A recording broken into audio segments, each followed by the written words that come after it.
going to learn how to do the chest press. Personally, I'm not a big fan of chest press. I prefer the military press or the shoulder press because that is a true sign of strength. Because you're standing, you're working the whole body, and at the same time you're lifting something overhead. Chest press has become popular since the 1970s because, of course, you can lift heavier on the chest press, but also probably because you're lying on your back, so you're not doing that much as standing. Okay. Now let's so few things to understand is the chest, of course, works the whole of the chest. The movement is from the shoulder region. So I just want to lie down. Now understand something. While lying down, you have to make sure that the eyes are in line with the bar or slightly lower. Yeah. The reason is because if it is further away, while doing it, this bar is going to touch the right. Okay. So what I want to do is the grip is approximately slightly wider than the shoulder. Okay, so slightly wider than the shoulder, and in most cases it will be approximately 22 inches apart. So now understand this thing. Okay, get it closer to me. So understand this thing, which you will see in many of the guys. So it is important that the bar is held in the thumbs. The thumbs have to be around. You will see many of the guys doing with the false grip. All the fatalities which is death, which happen in a gym environment, which are actually reported, happen here. It doesn't happen anywhere else. And most of them happen because of this thing.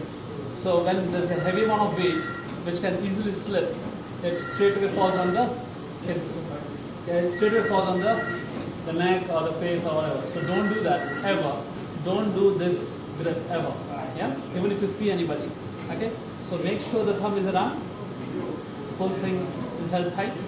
Now, while lifting it up, just lift it up. I just want to do 5. Okay. Now, Samir, just stay there. Don't do anything. I want to make sure that the shoulder blades are together. The shoulder is down and back, and try to lift the shoulder. Try to lift the chest up as much as possible. Chest up as much as possible towards me.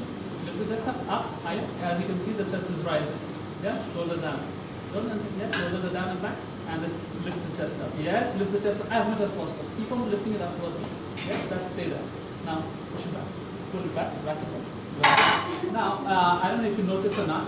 As soon as I told him about lifting the chest up as much as possible and keeping the shoulders down, he actually tried to drive the knees towards the chest. And that is the right way to do it. So, if you see again, when I ask him to do it, you have to push that knee towards the chest. So you contract the hips, make sure the hips contracted. And Sunil, if you come on the side again, can you come on the side again? So you notice that as soon as he drives the knees towards the chest, there is a more arch on the spine, okay? So let's do that. Okay, now stay there. Now shoulder blades down. Yes, lift the chest up as much as possible. Yes, that's it. Keep the hip. Yeah, as you can see, as soon as he's driving the knees towards the way, there's more of this thing. And the distance between the bar and the chest is reduced, and that is very important. Now, the bar when it's in the full extended position is in line with the shoulder line. When you are getting it down, you have to try and get it down to the highest point of the chest, which is about. So it's not a total vertical line. It is going down to the highest point. Now, can you get it down and extend it all the way up? Okay. Now, watch this. If you can come from there, the ideal position, take it up, is the strongest position is actually pick it up. As you can see from here, from the elbow to the wrist, when it's down, it has to be totally vertical. If it is inside or outside, you're not in the strongest position. So it has to be totally vertical. Let's take it up. As you can see, take it up and drop it back. So it is totally vertical. Now another thing to understand, another thing to understand is when you're doing the chest press. Now, if you see, if many of the people who do the chest press, if the elbow is in line with the shoulder, and if you take it up slightly, as you can see over here, you can see the shoulder, there is an impingement. Now, the impingement of the shoulder, which leads to the rotator cuff problems, is because of the chest press, whereby there is a small movement which has happened because of impingement. Now, many of the therapists get it wrong by saying that don't do the shoulder exercise, which is this one. So in this exercise, there is actually no impingement. You can see there is no impingement. There is nothing happening. Whereas in the chest press, this thing makes impingement, which can also happen while you're doing this push-up, if the elbow is in line with the shoulder.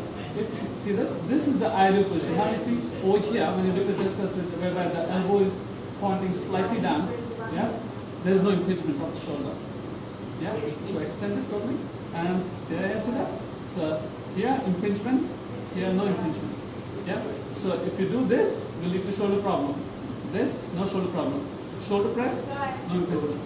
Yeah, so this is not the thing. Okay, let's lie down again. Now, put some one second. Now, make sure that there is approximately that. Remember, the vertical position is also the longest position. Shoulder blades down, chest lifted, knees driving towards the chest. Take it up again. I want to do 5 on it, okay? Now, understand a few things, okay? Taking it down. Ideal position also, when you're doing it, try to hold your breath, inhale strongly, and stop. Now, this you have to understand this thing. In the last rep, while take it up, people try to drive it back here. This is not ideal, because if you try to drive it back here, yeah, what happens is, if it is heavy, yeah, the elbow may not lock. Elbow is not fully locked, and it may drop on you. So understand that you fully extend it, and from here, take it back. So try not to, in the last rep, push it back over here. Finish it on the top, and then take it back. You get it? Yeah? So it's not thinking, okay, I'm doing that, so let me push it back over. Yeah. And that's what leads to problems. Understand what I said in the beginning, most fatalities in the chest press. Okay, now a few things to remember is, the elbow is slightly down while doing it. Yeah? It is in a vertical position from the elbow to the forearm, to the wrist, sorry. The forearm is in a vertical position. Yeah? And while taking it down, touching to the highest point, knees are driving towards the chest, yeah, and extending all the way up. Let's do it one last time, okay? Yes, 5 reps, okay? That's it. Elbow going down. Yes, slightly further. Yes. Four. Now done. Drag your hips. And take it up. Good, guys. Chest press, one of the exercises for the upper body. Yeah. But like I said, it is one of the pressing exercises. Ideally, we should also do the standing presses, which involves the whole body. Okay. The chest press, of course, improves your chest a lot, but try to get it right so that we don't get the shoulder problem.